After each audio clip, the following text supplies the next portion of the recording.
So, all right, this is I wouldn't say a first. It's basically a first. This guest is a first on here on Lotto Escada, but it's a first to get someone this much of a. There's no other way to say it. In the studio, we were all very praising of him this morning. This man is thought of as a national hero by a lot of folks.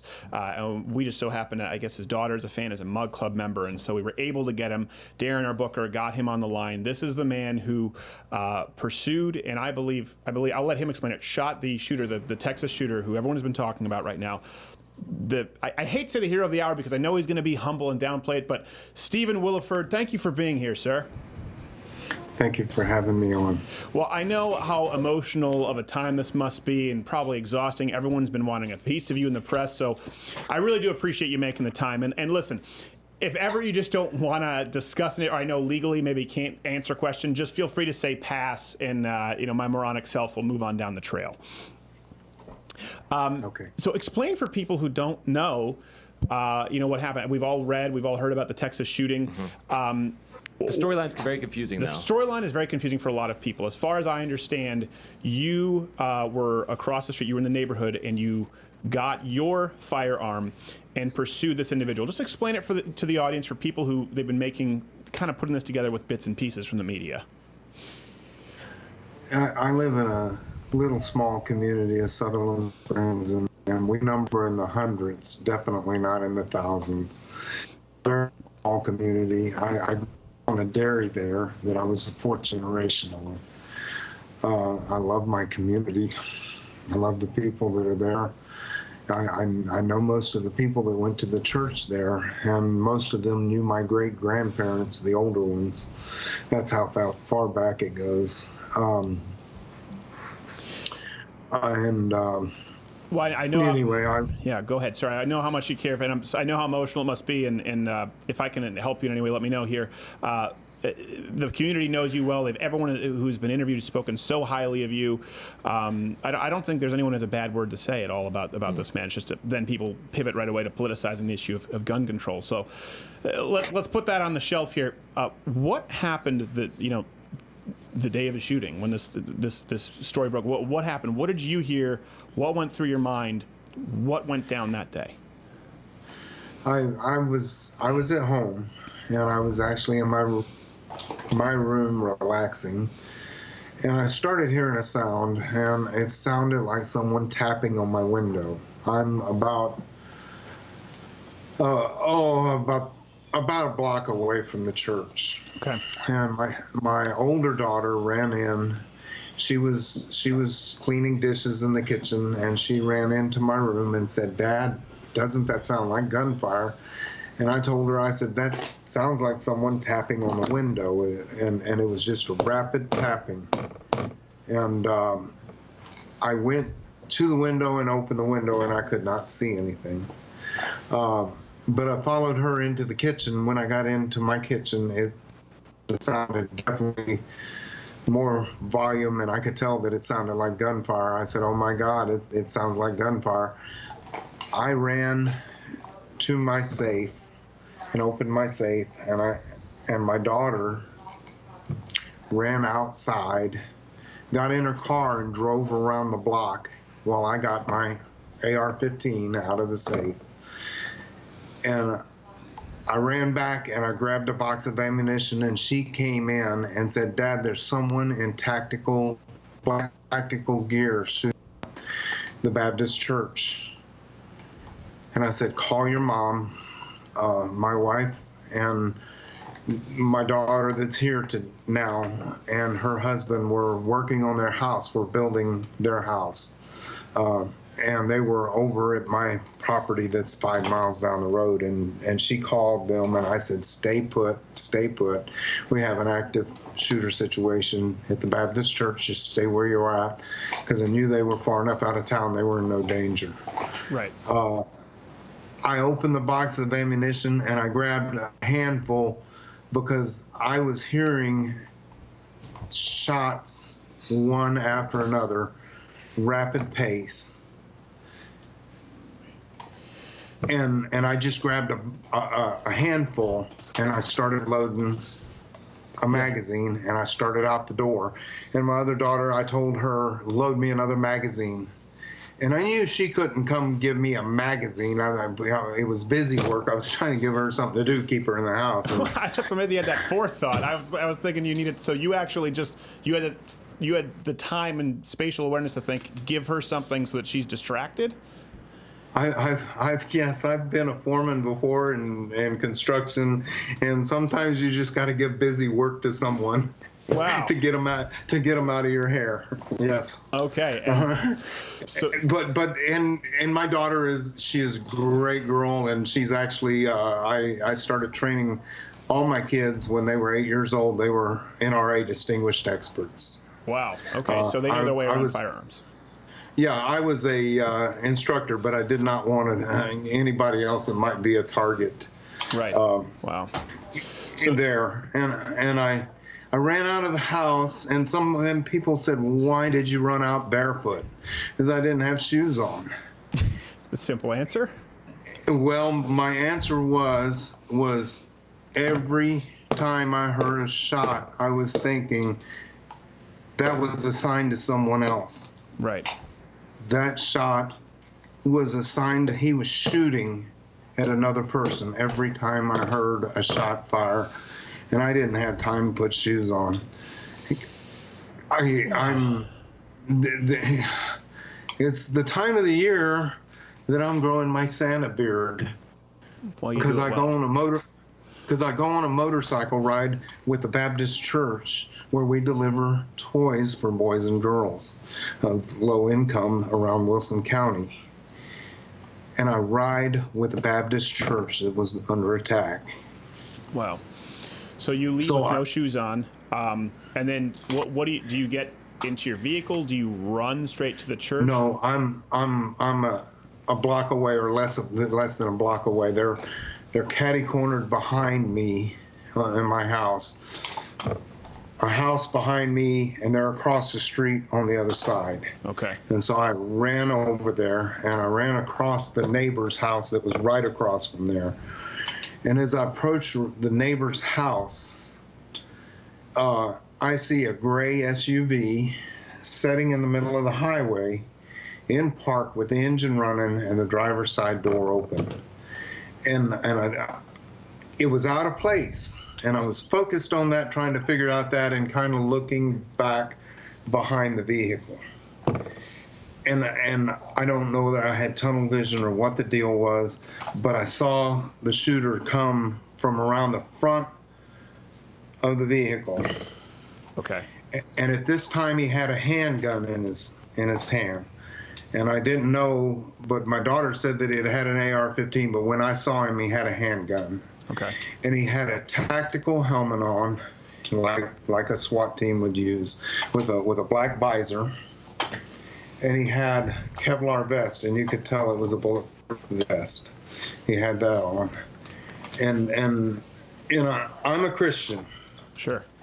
And I believe at that point, and maybe this sounds a little off, just some of your viewers that aren't Christians, I believe the Holy Spirit was on me, because I had the presence of mind to look at what was going on. And as we exchanged fire, I noticed that the side was one of those tactical vests that Velcros across, meaning he has Kevlar in the front, Kevlar in the back, nothing in the side. How far away was he at this point, for context, would you say? 20 yards. Okay, so 20 yards, so you can see that clearly, and someone like you is trained with firearms, 20 yards is well within what you would practice with. I had a AR-15 with an EOTech on it. Sure.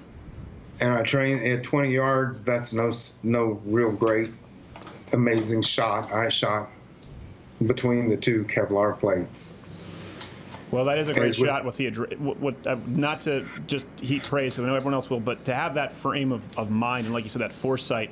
I know people are going to be asking, did this come with your NRA instructor training, military background? Because most people would not think to look for this, to be aware of your surroundings. It is remarkable. Well, that's what I'm telling you. I can't explain the clarity of mind that I had. I can't explain it. And not only that, but I was using the neighbor's Dodge pickup truck. He had a 4-wheel drive Dodge pickup truck in his driveway, and I was using it. All he had for a shot for me is my head, because I was behind the truck and using it for cover. Okay. And we exchanged fire, and he hit the neighbor's car's windshield. He hit the neighbor's house, and he got into the vehicle, and I fired it again. And he fired 2 more shots through his side. Well, actually, he fired 2 shots through his side window first. And I noticed the 2 distinct pistol shots coming through the sides of the window. And I fired my AR-15 again, and it took the window down. It fell. Okay. And I took another shot. And at this point, I'm shooting where his head would be. Right. And he started the vehicle, and he turned down 539, which is a highway, and he took off. And I took one more shot at what I perceived would be about his head through the back windshield, and it shattered. Okay. And he blasted down the road. I looked to my left, and there was another pickup truck at the stop sign that apparently witnessed the whole thing. And I ran up and I tapped on his window, and I said, "That guy just shot up the Baptist church, and we've got to stop him." He unlocked his door, and we gave pursuit. And thank God that he did, because, obviously you have to think from his point of view. He doesn't know a guy comes up with a gun and says, this is a tactic that kidnappers or people who are carjackers use a lot. Hey, I need your help. And thank God you both got it right.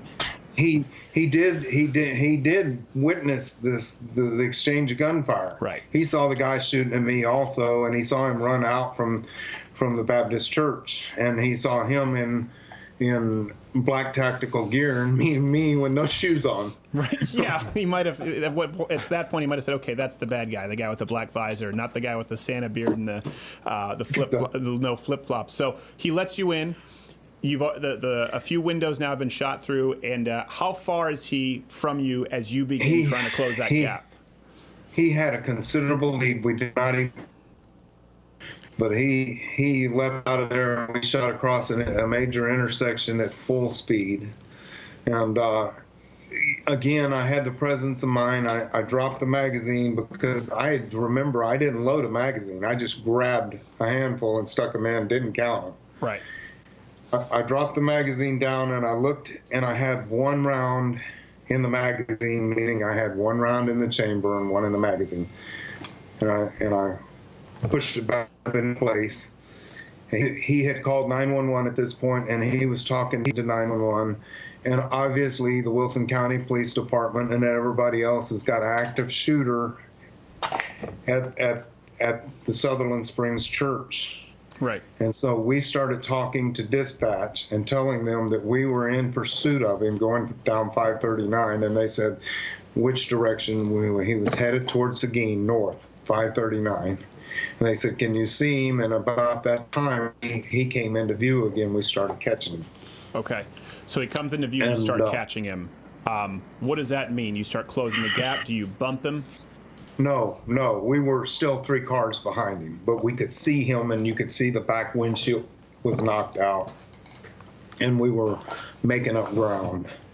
And they asked us specifically, where is he? And there was a crossroad there, the 227 or something like that crosses and goes back to Lavernia, and he had just passed that, and we told dispatch he just passed the road that cuts off and goes to Lavernia. And we're letting them know where he is. Right. And we started closing on him real fast at that point, and he veered off the road, and he almost stopped, and I reached down and I started to open the door, and I had my rifle in my hand, and I was going to stand behind the door, and then he took off again, and he hit a highway sign and folded over the top of this vehicle. He got back up on the pavement and ran up about 100 more yards, and then down into the bar ditch on the other side, and stopped. Okay. And at that point, I told the driver, and I didn't know his name at all. His name's Johnny. I told the driver, I said, just get down. You have nothing. Just get down, get out of the fire. Just get below the dash. And I opened the door, and I got out, and I used the truck again to lay my rifle across the hood of the truck. And I started yelling, driver, get out, get out. And I was yelling a few rude obscenities, which is not like me. Well, I think it's forgivable in this instance. I don't think anyone here is going to be too upset about it. So you're yelling, your rifle is on there. Is he, at this point, saying anything back, or this is where he's quiet, there's nothing left coming from him? There's no movement. There's no movement. I don't know. At this point, I didn't know what was going on in the vehicle, what was going on. If anything, I didn't know. And so I sat there, and Johnny said, estimate it between 5 and 7 minutes. I'm going to tell you, it seemed like an eternity.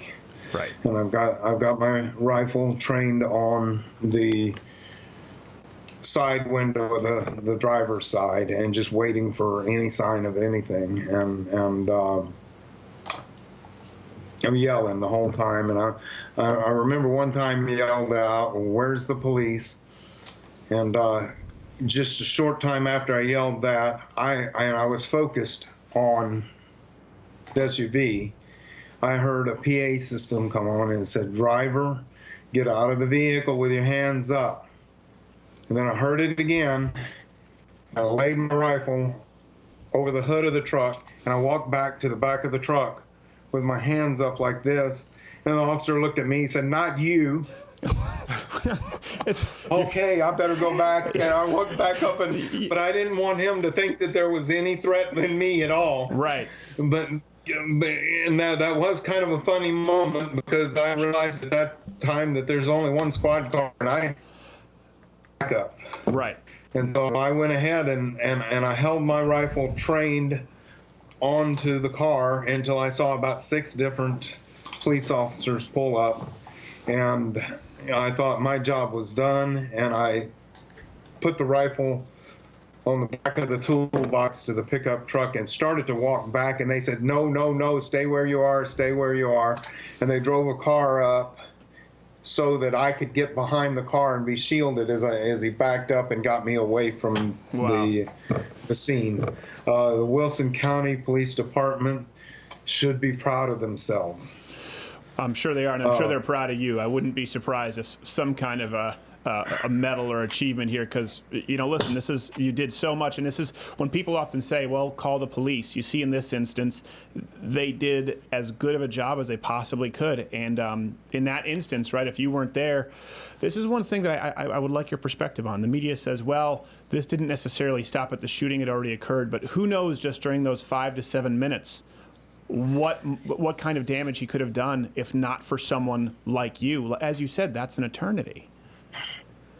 I'm going to tell you, and I found out later, they said he had multiple firearms in the vehicle and lots of ammunition. And I don't know what his plan was, but my thought in looking at it is he had a black tactical helmet and a Kevlar vest. He wasn't through. Yeah. And there was the River Oaks Baptist Church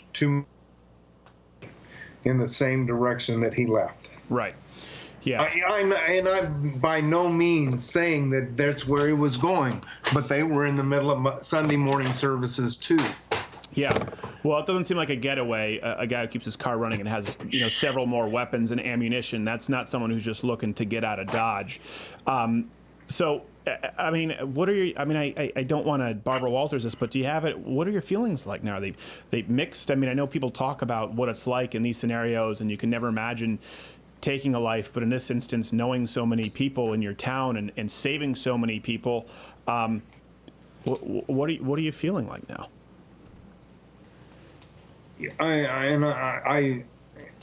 I'm having all kinds of issues, and I know I probably need to talk. I know police officers go through some sort of counseling, and I probably need to talk to a counselor, and I'm going to, because I can't put my finger on what my feelings are. I'm a little bit angry at the media. Oh, that's going to really make you happy. But I felt, well, my issue is I feel like a prisoner in my own home because I can't step out my door. I know, and I appreciate you doing this interview. Feel free to cut me off at any time. I can imagine you want some time to yourself, but not all of them friendly either. This is crazy. They're coming up to my door and they're sticking cards in my door. Sheriff Joe Tackett told them if they come up into my yard again, he was going to arrest them. And when they left, they were right back. Gosh. And I would love to, and this is where I want the focus for this to go. Sure. Right here. Not me. I want the focus to go to the families of the community that I grew up in. The people that I love there, the people that I know. The church was a very small congregation, and 27 people are dead. Children are dead. 20 or so are injured. That's decimated their congregation. There's very few left in their congregation. Right. The pastor of the church, Frank Pomeroy, him and his wife were in Oklahoma. Their 14-year-old daughter was killed. I can only imagine. I mean, that's a long drive home. Is there a place people can go to support the church and its members? Obviously, and, a lot of people just feel helpless as to how they can help in an instance like this. Oh, please figure it out. Again, I've been a prisoner in my own home. I have no idea. They're having a memorial at the baseball stadium, and the media is going to be there. And guess who can't be there if media is there? Yeah. I can imagine. It's got to be tough. I want to hug some of these people. I don't even know which ones of my friends made it and didn't. I don't know, because the media has not given me any information, and they're keeping me from seeing any of these people. Have the media been helpful with you at all? Have some of them been contentious? How have they been treating you? I know obviously they're being very persistent and bombastic. Well, and I'm going to tell you, I did an interview with a young man that was on my youth shooting club when I used to do an NRA shooting club. He went on to Harding Christian University, where he graduated, and he is now an anchorman in a Arkansas news center. Okay. And he called me up and he said, I would love to help you if I can help you in any way. He said, I don't want to sound like I'm just looking for a story. He said, but you know me. He said you can do this and you can have a friend doing it. He said, tell me. And he says, my boss will send me right away and we can be down tomorrow. And I said, come down. Yeah. And I have done a interview with him also. I did that before I did this. And he said that would show 5 o'clock news, and it would move on to media outlets farther out. Yeah. After they had it. So in that sense, the media has been very helpful, and I hope now that I did an interview that maybe they will, for the most part, leave, go away, at least out from in front of my home, and go focus on what should be focused on, helping the community in however they can. Right. You people that grew up in the city or grew up in small towns, you got to understand Sutherland Springs is a small town where we walk outside and we see our neighbors, the neighbors that knew our parents and our grandparents, the neighbors that knew us when we grew up, and we say hi, and we stare up. We can still see the stars at night. That's Sutherland Springs. That's where you would always want to be. Yeah. Well, listen, I tell you what, I know if we lived there, people would want to be your neighbor and would want to be near wherever someone like you is. And let me tell you this, we appreciate you so much coming out here and doing this interview. I know you want to do it with your family. If we can help in any way, let me say this one thing here.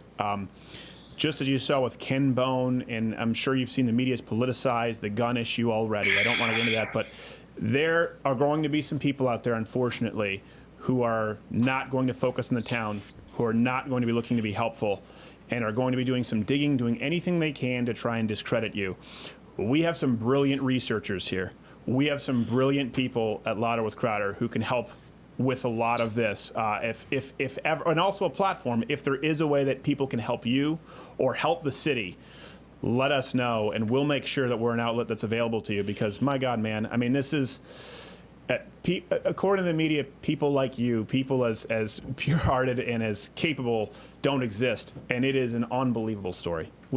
I mean, you're in it now, but you're a huge moment in history, what you did.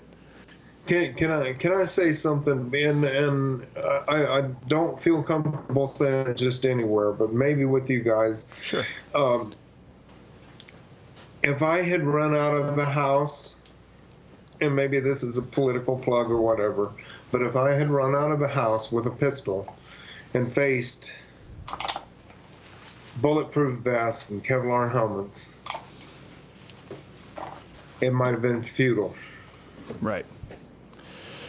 I know. And I ran out with an AR-15, and that's what he was shooting the place up with. Right. And it's and I hate to politicize that, but that's reality. Yeah. No, listen, and thank God that you did. And I don't want to draw any kind of politicization out of you. Unfortunately, the media is already doing it.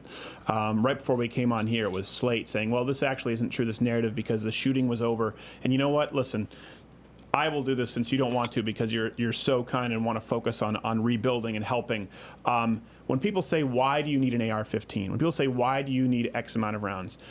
This is why. Stephen Willeford is why. Is because you cannot take into account what a good person with a firearm, what a good person who obeys the law, who wants to help his neighbors, who knows his neighbors' names, who wants to go out and save their lives, or even needs to save his. You cannot take all of those factors into account, and so that's why you don't have the ability or right to remove a man like this his right to protect himself. And thank God that you did, man. I mean, I don't know anyone now who would say, I sure wish Stephen Willeford didn't have an AR-15. I think there are a lot of people hitting their knees tonight thanking the Lord for you. What I can tell you is if the shooting was over, if he wasn't intending more damage, he was indeed over, there was going to be a shootout with police at some point. Right. Yeah. And I stopped that also. And I'm not saying that to say that, but I'm saying that one way or the other, someone's life was going to be in danger. And yeah, it was mine or whoever. Yeah. But the police would have showed up. Yeah, and they probably were better trained and whatever, but I was there when it happened. Yeah. I was there when nobody else was there. When he shot a hole through my neighbor's house and came within a few feet of his 2-year-old son. It's unbelievable. It's one of those, I can't even try and pretend to empathize or know. And listen, I know that, like you said, you'll be probably seeing a counselor, and there are a lot of conflicting emotions, but I can tell you that there are hundreds of millions of people, not only in this country, but across the globe right now, who absolutely see you as an inspiration. And so I know this is a horrible tragedy, but if there is any kind of a silver lining, it's that people have seen someone like you, and you've inspired a lot of people out right now, not only from this interview, but you've inspired them just with the ability to do good and take action when other people might be afraid to. a lot of people wouldn't. Listen, there are a lot of people in your scenario who would close their doors and hide, and not only thinking of your daughters, thinking of your family, having the ability, the situational awareness, but being considerate of the police, and like you said, saving lives. Any way you look at this, it doesn't matter how it's going to play out. There are more people alive today, and there are more lives improved today because you were there, because you had your firearm, and because you acted. And I hope that makes it a little bit of an easier pill to swallow, because it means a lot to everyone else watching. I've been saying that this is tough. This is tough, and nobody wants this. Nobody wants this. But I would do it again if I had to. Yeah. Even how tough it is, and how people are doing whatever they're going to say and saying whatever. I would do it again if I had to. Yeah. And that says a lot about, we talk about that a lot. It says a lot about your character, people being in uncomfortable situations and doing what they have to anyway. And looking back right now, and what I'd imagine is probably if not certainly one of the most uncomfortable moments of your life, and saying, listen, I would do it again. You're not doing it for you. The guy wasn't coming into your house. You did it entirely for other people. And I hope the media catches that. I hope the media, in all of their politicization of this, that they pick up on that, give you some space, and truly recognize, we talk about all the horror and the tragedy in media, a selfless act that saved lives. Doesn't get as much of headline coverage, but yeah, sorry, you were going to say something. I was going to say something too, and what I wanted to say is I was terrified, by the way. Yeah. I'm no brave man. I was terrified. I can imagine. That's what makes you brave. My dad told me that when I was young. Do you know what the definition of... He had that conversation with me. He said, do you know what brave is? I said, it means not being afraid. He said, no, it means doing the right thing in the face of being afraid. No one expects you to be fearless. No one expects you to go out there and be John Rambo. I would imagine that if it were me, I'd be yelling to my wife to get my brown pants. I would have long since soiled myself. There you go. Hey, at least I brought some laughter into that. Hopefully made your day a little brighter. But here's the thing. I think a lot of people who don't know anything about firearms and don't know anything about small towns and don't know anything about police response times, they think that it's a Yahoo out there looking for a bar fight. And someone like you, who is willing to admit that you were terrified, as anyone would be, and was clearly acting selflessly. This is not how the media has portrayed, by the way, even pro-gun media, good guys with guns, right? It's often tactical, and it's often seen as people who are ultra-trained. I want there to be millions, as many millions of people like you out there. I don't want the guy who just has an arsenal and the tattoos and trained. I want there to be millions of people who are able to defend themselves and their neighbors with firearms, so that we can have more good people out there like Stephen Willeford. And I'm not just saying that. I've talked about that on the show a lot. I've said, listen, there are people out there, you don't necessarily know their circumstances, and here we go. Here's your story. No one could have imagined this. No one could have put this in a box, and it unfolded, and there you were. It's amazing, and we really, really appreciate it. And hopefully your daughters now, are you at least cool dad for a day? They giving you that? No, what's that? I'm sorry. I said with your daughters. Oh, sorry. Yeah, the internet connection I know is. I said with your daughters, are you at least cool dad for a day? Are they giving you a break? Are you the cool guy in the house here for a little bit? I'm the cool. My daughters ride motorcycles. Okay. My son. I have my son too, and I ride motorcycles with my son and my wife. We all ride Harleys. Oh. Isn't that crazy? That is pretty crazy. But we all ride together, and I guess I've always been in their eyes a little bit kind of the cool dad, I guess. I am a blessed man. I am a very, very blessed man, because all my kids still love me and they think I'm all right.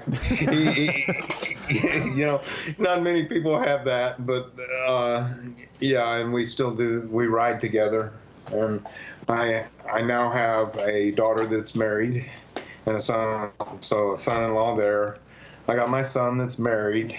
He's sitting right here with his beautiful wife. And my oldest daughter is about to get married. So, Oh, wow. Yeah. Well, if they can hear me, hey, daughters and sons out there, get your dad a gift. Make sure it's better than some crappy #1 dad mug. Get him something cool here. The man. Maybe a clouder mug. Yeah. Oh, well, listen, we'll get your whole. I know your daughter's a mug. We will get you anything you want. Listen, anything you want. Any resources we can provide for you, because not to be a downer at all, but as you know, the media can be ruthless, and we are going to provide all of our tools at your disposal. If there's anything we can do, let us know. And to end on a positive note with this, you know, we often hear this in church. We often hear it with when you hear tragedies or people who lash out. They say, you know, hurt people hurt people. Hurt people hurt people. We hear that a lot. Well, you know what? You just heard it from Mr. Willeford. He said, I am a very blessed man. And you know what? Blessed people bless other people. And in this instance, this guy has blessed, we don't know how many, this is a great example. You don't know how many lives were saved, but we know it's something, and we know that it matters. And I know in the face of tragedy, it doesn't mean a whole lot to some people in the temporary, but in the permanent, it means a whole lot. We really appreciate you, brother, Mr. Willeford. Thank you for taking the time, and go do something with your kids and tell the people putting cards through your slot to take a hike. We gave you permission to.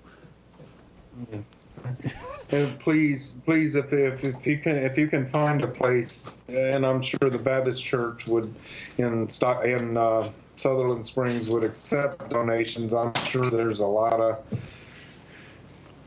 funeral expenses coming up, and a lot of things.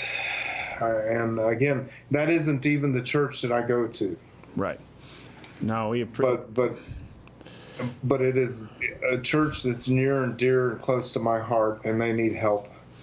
Well, they need prayers. They need prayers, and they need everyone can provide in their prayers, and you know, you can send them letters. But we'll be looking for either if there's a GoFundMe, or if they can go to the website. We will make sure to post about it. Do we know, Jared, if there's anything? I don't think we know yet. I don't think we know yet. But as soon as there's a definitive way to tangibly support them, we'll get it up on the website, and we'll get it in the link to this interview. We'll go back and re-edit it retroactively to fix it. Please, everyone out there, listen, if you're an atheist, if you're a Buddhist, if you're a Taoist, if you're an I don't knowist, I don't care, but these are fellow Americans who need help. Look at it that way. And Stephen, thank you so much, man. We really appreciate it. Thank you. Hey, did you like this video? What, you didn't? Oh, you're a cat person? Well, that makes sense. Disregard him and or her/Z. Everyone else, hit the subscribe button and leave your comment below as to why you like this video. You know what, crazy cat, you can get back. You can comment below too as to why you don't like it.